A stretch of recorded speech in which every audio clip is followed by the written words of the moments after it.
Did you know that the global consumption of candy and other products of a similar nature is around 103 million metric tons? Have you ever thought about how this much is made? Join us as we explore just that, preparing ingredients. Before the production of candy begins, raw materials are sorted into the storage room. You can use sugar, flavorings, colors, and corn syrup to make a lot of different sweets with varying tastes and textures.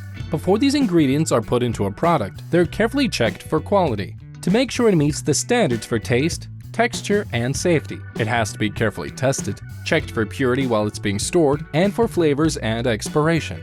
Workers arrange the items and take them to the production area. First, the sugar and corn syrup used in the production of most candies are prepared. The amount of sugar and corn syrup used depends on the desired result. Accurate balances and automated dispensing devices measure these chemicals correctly.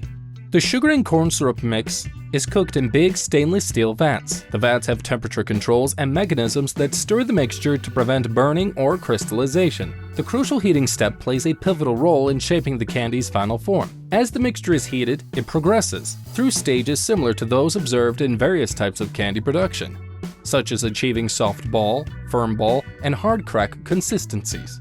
While the candy is being made, you can change its taste and texture by adding butter, cream of tartar, or water. These ingredients keep the sugar from crystallizing, making the taste smooth and rich. Food-grade colorants and strong flavorings are used to make colored and flavored sweets. The mixing process for the candy is crucial, as it ensures that the base keeps its taste and look, and that the additions are spread out evenly. Cooking the candy base.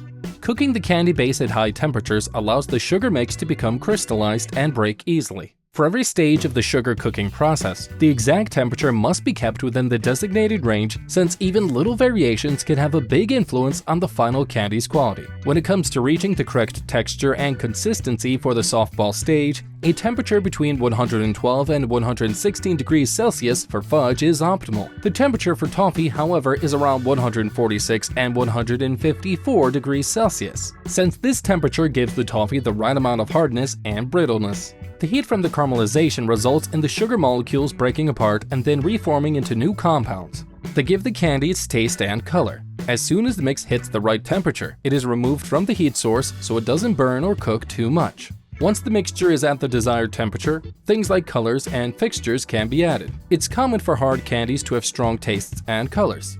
At this stage, thorough mixing is needed to ensure that the ingredients are spread out evenly in the candy base. This will prevent any concentration that could cause differences in flavor and appearance. Shaping and cooling. The next step in the candy making process is about forming and cooling the hot candy mixture. This step is crucial to the process since it's when the final look and feel of the candy is decided. Most of the time, the hot, sticky liquid is put into molds or set on a cooling table so that it can slowly harden into the shape that is wanted. For this method, concrete and stainless steel cooling tables are used since they help speed up the entire process. After the candy has been set, it is shaped with tools. A common example of these tools is sweet molds that can be used to make any shape, from a simple triangle to a flower. The candy is rolled over and over again as it helps release any air bubbles that may be present in the mixture. Doing so also makes the candy lighter and more fluffier. However, overdoing the procedure can lead to the air being unevenly spread throughout the product. This method gives it a shiny look and a light, chewy feel. When making caramels or marshmallows, the hot liquid is usually put onto silicone mats, pans, or molds that have been lined with parchment paper so that the candy can be shaped as needed.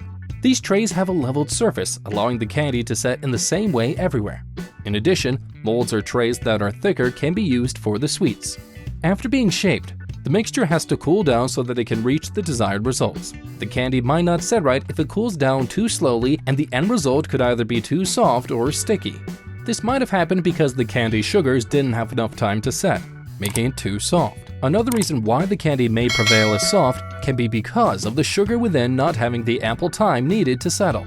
On the other hand, if the candy cools down too quickly, especially if the temperature changes, big crystals may form that make it feel rough.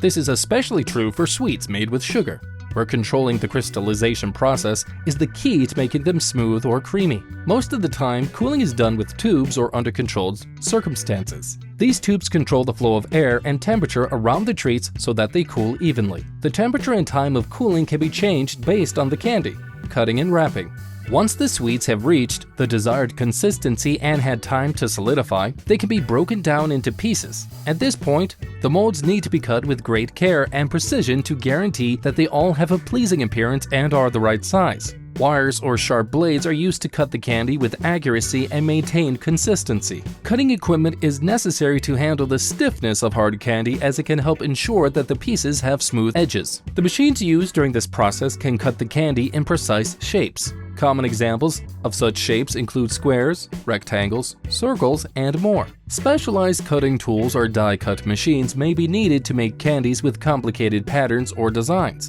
especially ones that are hard to make by hand. These tools can make a huge number of beautiful shapes, from simple ones like hearts and stars to more complicated ones like flowers or animals with intricate details. When it comes to the overall quality of the candy, it's essential that each piece of the candy is cut and shaped with coherence. When the sweets have been cut, they are then wrapped to keep them clean and fresh. Automated wrapping instruments are frequently utilized for this task due to their capacity to process a large quantity of candy at once. Depending on the situation, these machines can wrap each individual piece of candy in wax paper, foil, or plastic.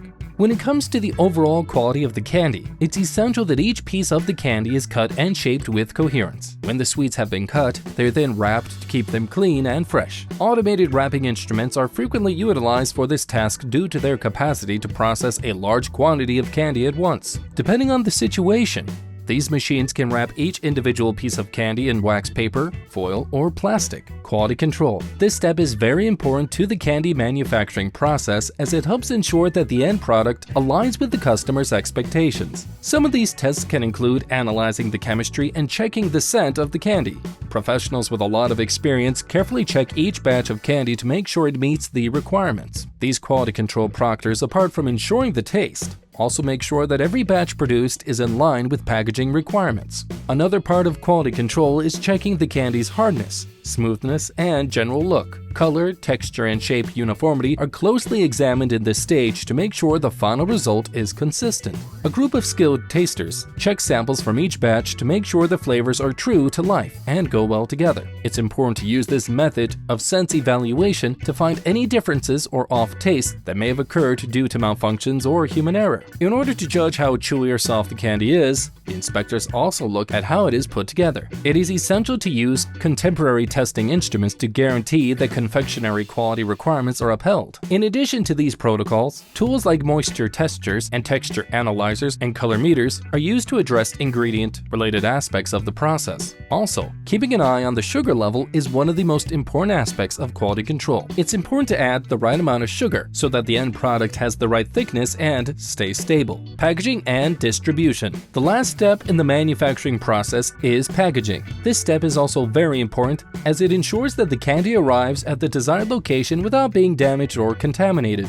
After thorough quality checks, the sweets are ready to be packaged appropriately for the market. Candy is first divided into piles based on type and purpose. Sweets in big packages are sold to wholesalers or used in food service. Their strong construction and airtight design keeps sweets fresh while they're being shipped and prevent them from getting dirty. Candy is typically packaged for sale in wraps, bags, or smaller boxes. Every part of the candy's packaging is picked to make it look better. Common packing materials used during the processes are wraps, bags, or smaller boxes. Each part of the packaging is determined to make it look better and safeguard its quality. In addition, automated packing tools such as labeling, sealing, and wrapping machines are essential for ensuring efficiency and consistency in this step of the process. The candy is packed and shipped to store facilities, where the desired temperature is maintained. These storage units keep candies at the required temperatures and humidity levels to avoid melting, hardening, or moistness from the air. Facilities used for different types of candies are equipped with varying features. For instance, chocolate and other brittle products need cool temperatures and places with low humidity. However, requirements for other candies may vary. If stored well,